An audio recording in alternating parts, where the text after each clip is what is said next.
with our Albin Countergambit video. Spicy. Yeah, you know it's gonna have like the YouTube picture. It's gonna be like a pepper. You know it's gonna be because this is straight spicy. What do you think about this? I gotta ask one of our Latin audience members. All right, tell me because you always want to comment. Go ahead. This is your time to shine. No, not yet. Not yet. All right, he's just shaking his head. After the video. Okay, I see. All right. Yeah, it's all of 8 people on YouTube watching these. So, all right. So going with D4, D5, C4, E5. The thing that you should note is this move order again can only be played if White plays D4 and C4 on the first 2 moves. This is one of the major reasons, for instance, that a lot of players, once they get here, they will play Knight F3 on move 2 because you can't play the Albin anymore. There's no way to force it. So at that point, say for instance, if you're a Queen's Gambit player, you know, you just go back to E6, or a Tarrasch player, you go back to E6 and then C5, which we have looked at in other videos.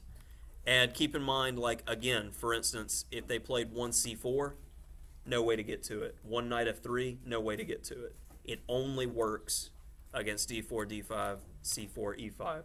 So let's look at a couple of the common options, because if somebody's never seen this before, there's a lot of different ways to play it, but there's only one way, in my opinion, that's really good for White. And the rest of them, Black has dynamic equality and is automatically trying to press.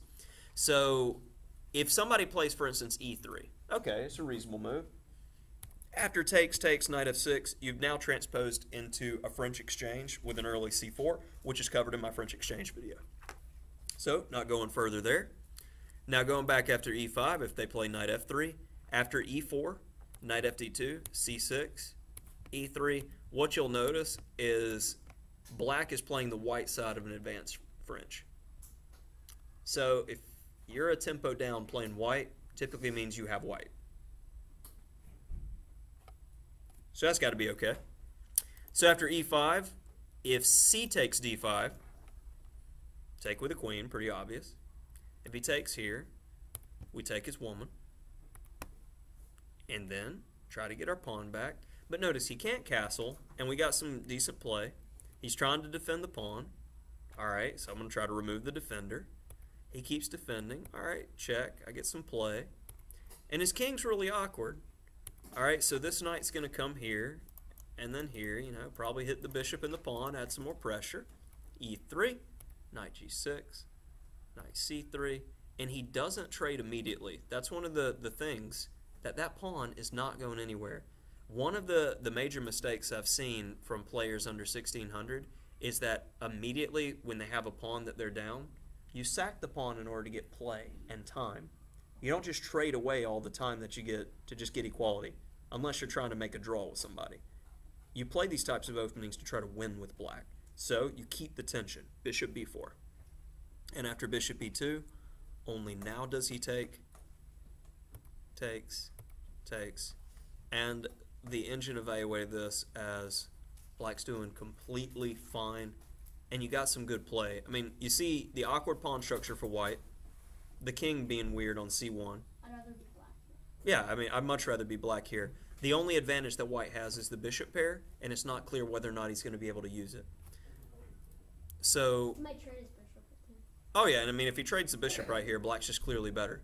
Each minor piece is better, the pawn structure's better, and I got a rook on an open file, my king's safe, your king's weird, and blocking in the rook on A1. Like, those are all the imbalances that I'm seeing. So after E5, if knight C3, alright, I'll grab this pawn. And there's 2 ways for White to play here. D5, and we'll come back to that one, or E4. In which case I'll take. And you just don't want to get mated on F7, but this is a critical move. Knight G4. E6, breaking the defense of the knight by the bishop. Takes. Queen E7, exclam. Takes. Knight F3, check. And notice how, with this play, we have gone down to an endgame. Like that much moves. Proper evaluation there. All these trades, but aren't you just up a pawn? Yeah, is that what you said? 3-6, 3-5. That's the way I count it. Alright, so going back, instead of e4, we got d5, c6, and it looks more like a king pawn game than it does anything else now. But in this position, when I was evaluating it, I found that I really just like the simplicity of black's position, because I don't mind giving up the b pawn. I'm taking your d pawn, and it's easier for me to generate a kingside attack, play e4, hit your bishop, make it go to an awkward square. It's just an easy position to play. These are all the sidelines. These are the tries that white has when he doesn't know what he's doing, and black can pretty much get equality or a fighting position immediately, which that's all you can ever ask for. Not trading a bunch of pieces if you're trying to win with black, and getting complications where you can outplay a guy. Question? No. You just had like a tomahawk hand right then, so it's just like making sure. Alright, so going back after e5, the main line is d captures e, which I hit the button. I always love when it freezes. Oh, click, click. Now, d4, important move. We've sacked a pawn in order to make his development harder. So after d4, of course, we're hampering knight c3.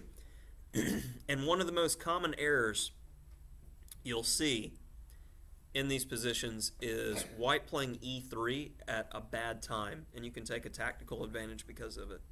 So normally knight f3, reasonable, attacks a pawn. Knight c6, reasonable, defends the pawn. Now, the two major moves here are g3 and a3. But say, for instance, you can see when I analyze this, I got 5a3, 5 knight bd2, 5 e3, 5 bishop f4, 5 bishop g5, 5 e4, and 5 g3. Every single one of these are lines that could theoretically be played. But in my opinion, only two of them are good. Black takes an advantage if you know what you're doing. Now, when you guys asked for me to map out an opening, this is mapping out an opening properly, where you look at every different theoretical option that's been played, and you have a line prepared that you have learned against every line. That's learning it to the professional level when you're playing an opening. And like we talked about before we started the video, I have never faced this in tournament play. I probably played 200 games with d4, but I knew what to do against it because I'd read a repertoire book and they made a recommendation. So let's go ahead and show e3, because it looks like a natural enough move, but this suffers tactically because of bishop b4 check, bishop d2, and now the Zwischenzug, d takes e3. Because if he takes your bishop, we take on f2 with check. He can't take with the bishop, so we've ruined his pawn structure and created a permanent weakness that we can attack. Bishop g4, he takes. We're happy for him to trade queens. Thank you for developing my rook. And after knight d4, c5. Very strong move, rook takes d4. Nice tactics. Check. And after d5, we've got knight b3, and black is completely winning. So you see, that was a pretty straightforward tactical line. e3 is horrendous for white. So let's hit the high notes. a3 to stop any bishop b4, obviously. So the line that I'm going to recommend to you guys is playing a5 here. Stop b4. So say he plays e3 now. Bishop c5. Takes, takes. Notice why we're not taking with the knight. Hitting the e-pawn again. If he decides to take, notice you got some annoying squares that the knight can jump to. Right? So he's got to play rook a2. And after bishop f5, we annoy the knight. Castle queenside. And one of the main reasons I wanted to show you guys this, not necessarily to make a recommendation to play this opening, But notice, black's a pawn down. But does this look like an uncomfortable position to play? I'm happy to give a pawn if I can get this type of active play in my position. Since say bishop e2, bishop e6. He's threatening to take the bishop, grab the pawn. Bishop g5. Alright. But notice, he doesn't grab the pawn immediately. He plays f6 first to get some more time and development in and makes him worry about stuff. That's where we end the line. So, overall takeaways from looking at the Albin is, if you're playing an aggressive opening with black, you continue to have an aggressive mindset throughout the entire game that when you are making the risk of playing an opening that is speculative, because this falls under the category of it is not best play in my opinion. It's not solid, doesn't follow a lot of the principles that we've learned, but you know, if I'm telling you to go in there and win a game in the last round, and you're like, let's look over this opening beforehand because I saw my opponent in an earlier round play the Queen's Gambit, and I think I can throw this out there, surprise him, and put him away. I'm going to say, okay.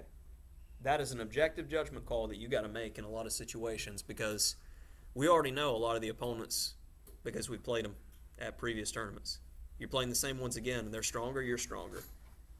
Mixing it up, throwing something out there that they've never seen before could make a big difference. So other than A3, we have G3. So now, main plan, I want to get this pawn back. Go there. What are the two that Go are there. okay for white? G3 and A3. So after knight G6, castles, takes, takes, takes. Now he's trying to pick on your pawn. You defend it. And I selected this game as the main line because it was a very, very nice move that I really, really loved an idea. After A5, knight E4, bishop A7, queen D2, he does not worry about a lot of static weaknesses because he wants to attack. He plays knight C6. Protect the rook and attack something. Knight C5. All of black's pieces seem just a little bit more aggressive. F1.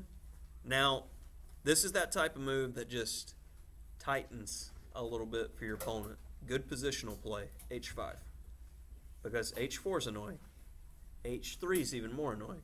And if he takes, of course, that ruins his kingside pawn structure. Also, for endgames, it gives you luft. If you make it there, hopefully the attack works. H3. Bishop takes. Defending our pawn, making sure we're holding that down. Rook B8, that way he can move his bishop, don't have to worry about things. Queen E5, go away. Queen E6, hitting a weakness, making him have to do something. Now his rook on B8 that's been out of the game the entire time is now active for the cost of double pawns. Definitely the B pawn was worth more than the A pawn. You kill the base pawn, everything else in the chain after it becomes weaker. F6, no weaknesses.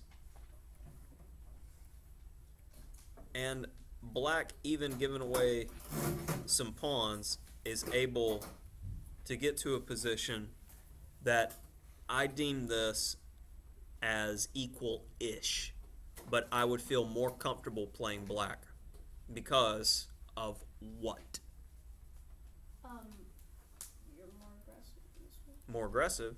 Well, we got the same stuff. What is the imbalance? What is the differences? What makes me have that, okay, I could probably win this with black if I was playing somebody of equal strength because, like, all right, go ahead. The rook is out.